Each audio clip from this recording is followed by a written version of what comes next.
Folks, welcome into that betting show for May 28, 2019. Your one-stop shop for all your sports betting needs. Hope your weekend was profitable, Memorial Day weekend, but we are back to work as always right here at sportsbookreview.com.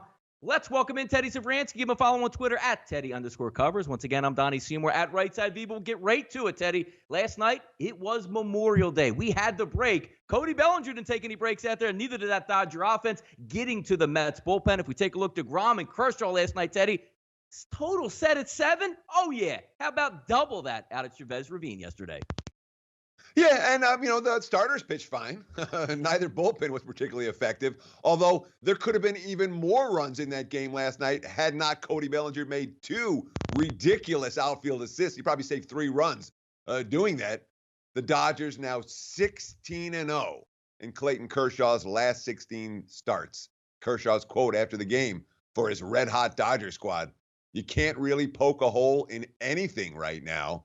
It's fun." Definitely fun. He's been riding the Dodgers or the Dodgers on the run line in recent ball games. That is a hot baseball team, and certainly last night they took it out on the Mets pitching staff one more time. Teddy, never too early to take a look at Major League Baseball season and try to squeeze out maybe a little bit of value. I'm not big on taking advanced or future numbers here on MVP candidates because, again, if I check the calendar right now, it's still the month of May. But it looks like there's 2 clear guys right now in Major League Baseball we're taking a look at, and that would be Yelich at plus 300, who already is over the 20 home run barrier. If we take a look at last night with the home run by Bellinger, putting him at 19, along with playing excellent defense and a super high batting average this time, he's listed at plus 350. Is there any advantages for taking it now? You're just saying, hey, look, we're only one DL stint away for, a twisted ankle or a bad shoulder to ruin both of these guys' causes here. Yeah, really, when we talk about betting futures, I love the futures that are yes-no props. That's why we spend a lot of time with season wins. They're going to go over or under. When you start talking about, let's list out a whole bunch of candidates and someone's going to win this and everyone else is going to lose it, man, the books take out a ton of juice on these props. I almost never bet them unless there's a real long shot that looks live, something 40-1, 60-1, 80-1. Then I'll take a flyer on some of those. But we're talking about plus 300. It's May, plus 350, and they're going to hold that money until October when these get paid out. I'd rather keep it in my pocket. I don't think there's great value on either. Even though you have to look at Yelich and Bellinger as the 2 favorites to win the NL MVP. Even with that, the price isn't right. Yep, even looking at Yelich up there in Milwaukee today, safe to say that Derek Jeter and the Marlins didn't win that trade when they moved on and got Yelich out to Milwaukee because they, quote-unquote, couldn't afford one of the best contracts in baseball, and the production is absolutely astounding that Yelich has given the Milwaukee Brewers. Let's keep it moving here. Talking about money that's astounding, Teddy, how about some big dogs cashing on Monday? And the Marlins taking down Mad Max, pulling down a nice plus 250. It seems like the MO right now, if you're betting against those Washington Nationals, Teddy, just try to get through Corbin, try to get through Strasburg, try to get through Mad Max, and feast on that bullpen. The Marlins did that, took down the big ticket, despite Mad Max having a pretty good showing yesterday, Teddy. Mad Max had plenty of good showings this year. But the Nationals are a team, and Max Scherzer is one player. There have been 232 pitchers to start a game in MLB this year. 231 of those 232 pitchers are more profitable than Max Scherzer. The Nats are 2-10 in his starts. They're minus nearly 15 units. The second least profitable pitcher, Chris Sale, the Red Sox 3-8 in his starts. They're down nearly 12 units, but nobody has been worse. Nobody has cost their backers more than Mad Max this season. And frankly, he hasn't pitched that bad. It's been the lineup, and in particular, the bullpen behind him, that has continued to be a problem for Washington. Yeah, Washington's gotten pretty healthy again, back in that lineup 1 through 8 again. Still missing a 1 or 2 components, but you got the guys back. Trey Turner, you got Rendon back, Soto back healthy. They should be hitting, especially yesterday. And when you get a good start out of your ace, you got to be able to put that away. How about another game that was interesting? Castillo pitched very well for the Reds, but yet again, the bullpen exploded in that game, and the Pirates were able to cash a pretty good ticket, close to 2-1 yesterday in the first game of that doubleheader, Teddy. Yeah, although, second game of the doubleheader since he said, no, Pittsburgh, you're not winning a whole lot of games. And I'm looking at this Pirates team as they've overachieved so far. They have to be a 500 level squad. Josh Bell can hit, Jordan Lyles can pitch, and everything else is pretty dicey right now for Pittsburgh. And again, they've been able to take advantage of opportunities. They took advantage of defensive miscues from the Reds yesterday. But moving forward, and even in game 2 yesterday, wasn't pretty for the Pirates. I'm not convinced June is going to be a good month for Pittsburgh. We've got a full slate of Major League Baseball coming up today on that betting show. We'll get to a couple game previews in just a few moments. But look, hey, it was Memorial Day. Center ice yesterday was Boston. And how about this, Teddy? Before you could blink, you had a slow start in that game, saying what's going to take place, maybe that extra time off not helping, and then a 2-0 lead by the Blues, completely erased with 4 unanswered goals by the Bruins. And Teddy, I know it's only 1-0 right here in the Stanley Cup Finals, but does Boston need another title? I mean, come on. Yeah, well, they got the best team, so it's going to be quite an upset if St. Louis is able to pull off 4 wins in the next 6 ball games. The Bruins were rusty last night. They looked absolutely slow and sluggish in the first period. The second period was pretty dominating. 29 scoring chances compared to 7 for St. Louis. And, of course, they had the play with Torrey Krug, the 5'9 defenseman, with his helmet off, delivering a vicious hit that kind of sparked everybody up on the Bruins. That's probably a good sign moving forward for Boston backers, although we've seen St. Louis respond well to adversity more than once this postseason.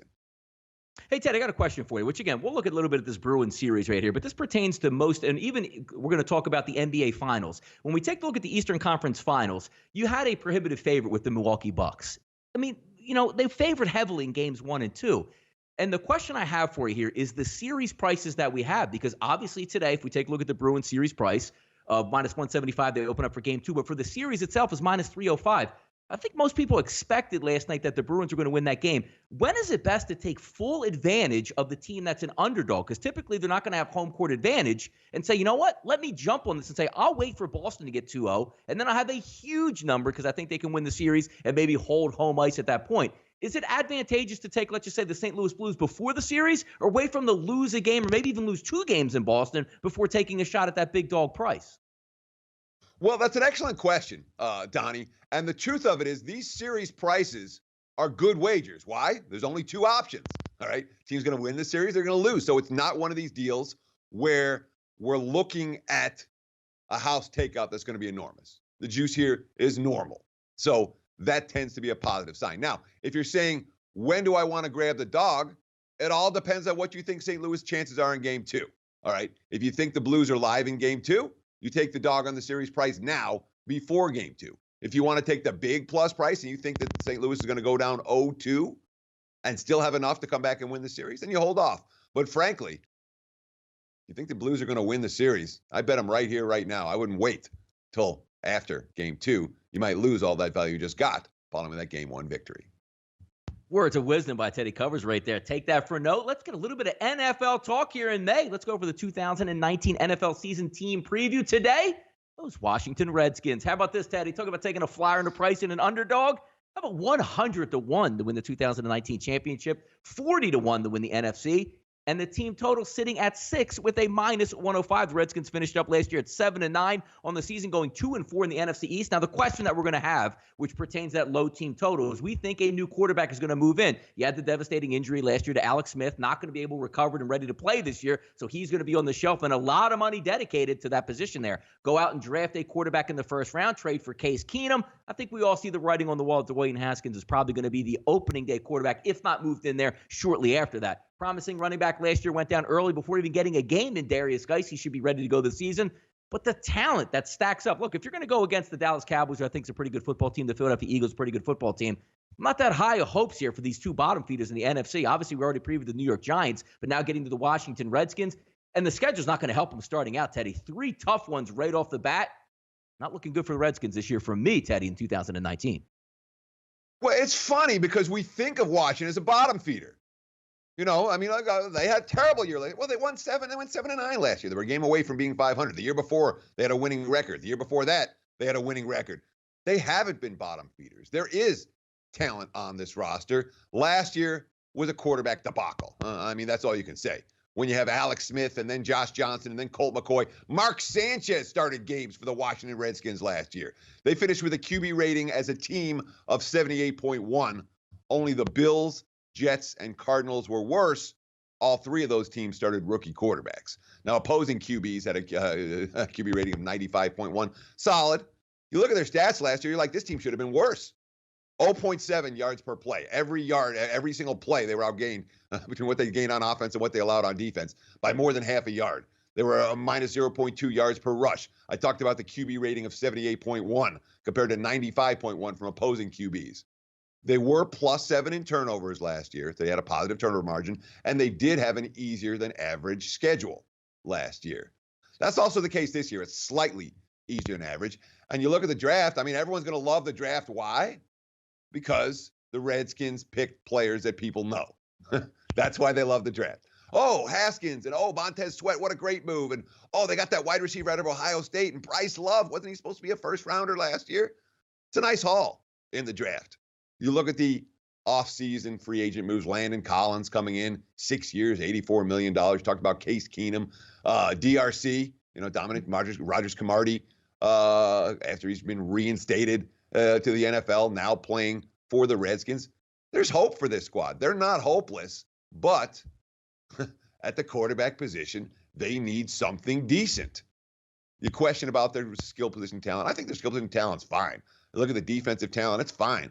Washington has the potential to be a sleeper this year, but you talked about that that difficult start to the campaign. You talked about the QB issues, and also new first-time offense coordinator Kevin O'Connell, the former San Diego State quarterback. Although Bill Callahan's going to be heavily involved.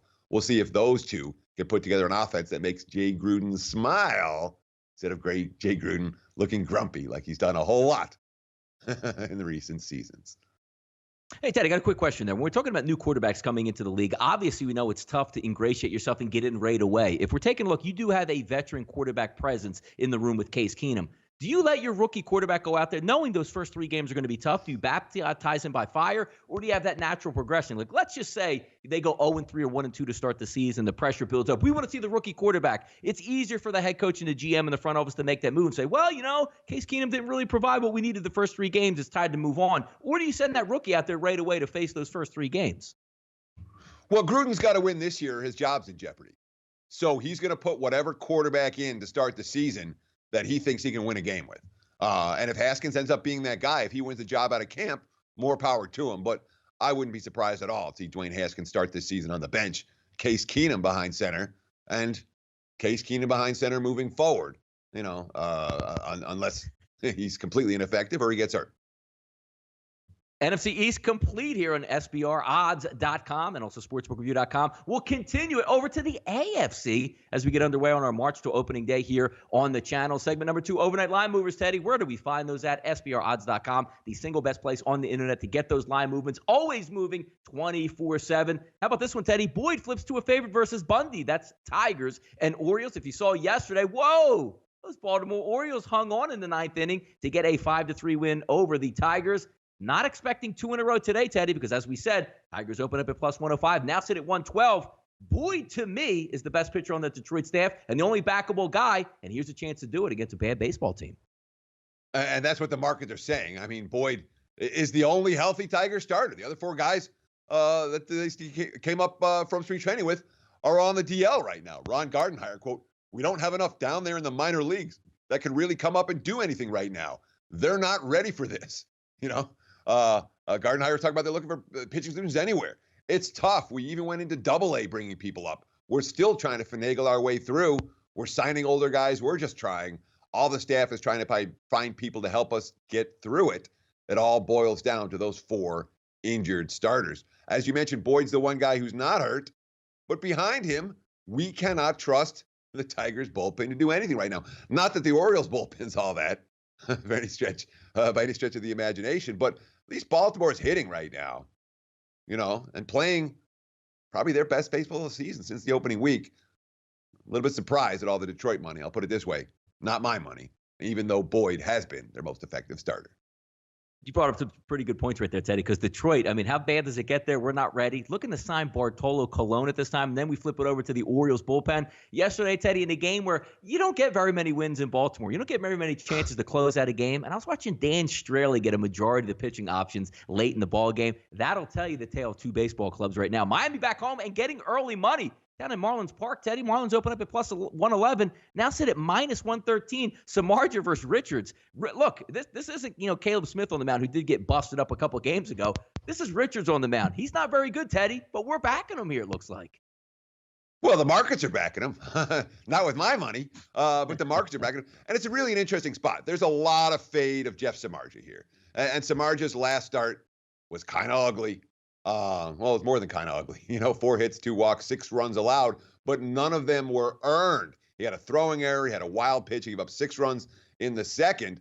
Bruce Bochy, after the game, that was some of Samardzija's best stuff all year. We just gave them too many outs in that second inning. Markets are not high on Samardzija. And here's Miami. As you mentioned, the Giants have lost 5 in a row. They're coming off a dismal homestand, a really ugly homestand, traveling east. Market's not high on that, not high on Samardzija. And Richards, markets aren't particularly high on him, but here's Miami. They just closed out a winning road trip with a come-from-behind win against the Nats on Sunday. Neil Walker, quote, scrappy game right there. Good to finish in the road trip with a winning record and head back home. There's certainly a buy sign in the markets on the Marlins right now. That's definitely reflected in this current number. Cold weather, Teddy, moving across the country, I guess, here. You got a little bit of a scrape with that in Las Vegas. Now we're going to get a little bit in Denver today. Chilly temperatures and wind blowing in at Coors. That's showing an effect on the total, which opened up at 12.5. Did dip, Teddy, to 11.5, but now seeing a little bit of a rebound back to 12. It's Kelly and Sensatella. Yesterday, it's prefaced by saying this was an extra inning game yesterday that the Colorado Rockies won. I believe the 3rd straight win that they've had in walk-off fashion. Cold weather, Teddy. May. I don't like it. Yeah, they're telling me it was freezing in Vegas on Memorial Day weekend. I didn't like it either. But we have temperatures in the 40s, the wind's blowing in from left field. The Rockies just placed Charlie Blackmon on the DL, strained right calf. And a couple of starters who are coming off some ugly outings. Sensatella is a guy who has potential. Kelly's a guy who has potential. But both guys coming off ugly outings. By Black, it was a bit rough for Antonio for sure. He couldn't seem to get anything going as far as stringing pitches together. And, of course, Sensatella's had a terrible track record against Arizona, 1-4 with a 6.14 ERA. But the weather conditions certainly affecting this total. Going to be hard for runs in bunches in Coors on a pretty ugly day in Colorado. Watch what you bet here on the channels here on That Betting Show. How about this, Teddy? We're going to get a little bit fancy for you guys out there. High XFIP'S on display in Philadelphia. Cardinals and Philadelphia Phillies. Phillies favored by -128. The total sitting at 10 right now. Sitting across the board, maybe a little bit juice moving in towards that 10.5, Teddy. One of the things that we talked about before the season was those totals in Philadelphia. Here's a great shot at it. It's going to be Wainwright and Pivetta, just the way you like it, Teddy. 81, 82 degrees at first pitch, 7, 8, 9, 10 miles an hour blowing out. Maybe a little precipitation here, but that ball should be jumping tonight over at Citizens Bank Park. Yeah, and, the markets certainly don't trust either one of these starting pitchers. You talked about the high XFIPs. I mean, Pivetta opened the season as the Phillies' number 2 starter. Well, after he had an 8.35 ERA through his first 4 starts, they sent him back to AAA. Did well at AAA, 50 strikeouts in 37 innings. Only 22 hits allowed during that span, but the 20 walks, certainly a concern, even at the AAA level. Gabe Kapler, quote, "We feel like there's been some steps taken. He's had some success, and there have been some bumps in the road. Pitching coach Chris Young and I plan on having a good conversation with him and arming him with some information that will help him on Tuesday." Questions about Pivetta. Just as many questions, if not more, about Wainwright, who has not been good. St. Louis hasn't been good. They blew another lead yesterday, 3-0 lead. They lost 4-3 and 10. Mike Schilt, the Cardinals manager, they all sting. That one stings a little more than most. We just have to be able to figure out a way to bring it home. This is a team that's 7-16 in May. Wainwright has a pretty sharp home road dichotomy. The road numbers are not pretty for Adam Wainwright. And his last 2 starts been ugly. He's made it past the 5th only once in his last 4 trips to the Hill. That's not necessarily good news against a fairly potent lineup that he's facing today in Philadelphia. Yep, we talked about 80-degree weather there in Philadelphia. Teddy, we talked about in Denver, 40-degree weather. How about we take it down to Atlanta, and where we get into the 90s at first pitch with a light wind blowing out tonight? It's going to be Strasburg versus Fried on the mound. 2 good hitting lineups here, but 2 pitchers coming in some pretty good form. Teddy, Braves favored at -115 total, sitting only at 8.5. As like we say, Teddy, that's hitting weather down there in Atlanta. It sure is, although not always easy to hit Strasburg. Coming off a gem, 8 innings, 2 runs allowed. Against the Cubs, 5 May starts, 39 strikeouts, and 34.1 innings. Manager Dave Martinez, quote, when he's on, you can tell that he uses both fastballs, two-seamer, four-seamer, and against the Cubs, curveball, changeup. But he gets ahead of hitters, and when he does that, gets ahead, he's tough. He certainly has a pretty good track record against this Brave squad. But, hey, that team's in good form right now. 5-2 on their road trip. We talked about the come-from-behind win against St. Louis just a minute ago, rallied to beat them in extra innings yesterday. Fried's been spot on.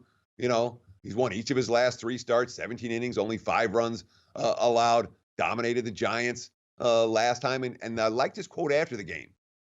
Even though 2 runs over 6 innings, quote, I definitely would have liked to throw in a little better. The offense is putting up runs for you. I want to keep them down. That Braves offense has been putting up runs on a pretty consistent basis in recent weeks. Atlanta, to me, has all the makings of a bet-on squad moving forward. Teddy, working in the industry, there's so few teams and so few information sometimes over the summer that can get us excited and work us through. We went through an entire baseball card today. It's a lot of fun. But thank you, Lakers, for once again, it seems like each week as the Lakers turns comes out today, a big article on ESPN.com, turmoil in the organization. This time delves a little bit deeper and says, hey, Rich Paul was on the team planes, on the away trips. And one of my favorite ones here, Rob Pelinka, the GM, stood up in front of the team when I believe Dwayne "The Rock" Johnson was talking in one of their series that they like to give, a little bit of a pep talk to the team, see if they can get that motivational edge. And Pelinka said, you know what? One time we went to New York, Teddy, and the Dark Knight was out as a movie. Kobe liked it, wanted to get in touch with Heath Ledger. I did that for him as his agent. They talked and used about, some of that information to try to focus himself. The only problem was, Teddy, Heath Ledger wasn't even alive at the time that the movie came out, so it was a lie right there. What's going on in this house of cards, Teddy? God knows. Oh, my goodness. And now it's really come out. Stephen A. Smith, does Magic Johnson feel betrayed? And if so, by whom? If you're going to talk betrayal, it's only with Rob Pelinka. Oh, goodness, man. This is funny in LA. It's flat out funny. And remember last summer, because I remember it really well, when all of a sudden the Lakers are signing Rajon Rondo and Lance Stevenson and JaVale McGee and Michael Beasley, a bunch of guys who are, let's just say, locker room concerns. All right. And we're like, what are they doing? Well, this is from the Lakers coaching staff, or the front office. This is from the front office staffs. We were all confused. All of it made no sense. This is from the coaching staff. We all had the same reaction the basketball world did. Like, what the F are we doing? Not only are we not getting shooting, but we're also getting every basket case left on the market. Yeah, we saw it last summer. We all talked about it. The dysfunction in the Lakers front office was very, very real. I'm not convinced that it's solved itself, even with the departure of Magic Johnson. Fun to make fun of the Lakers. No dysfunction here on That Betting Show between Donnie and Teddy. Thank you for tuning in once again on May 28, 2019, your one-stop shop for all your sports betting needs. Once again, he's Teddy Savranci. Give him a follow on Twitter at Teddy_Covers. I'm Donnie Seymour, right side VP. We'll be back tomorrow and see if we have another edition of As the Lakers Turn. Thanks for tuning in. Good luck on your bets.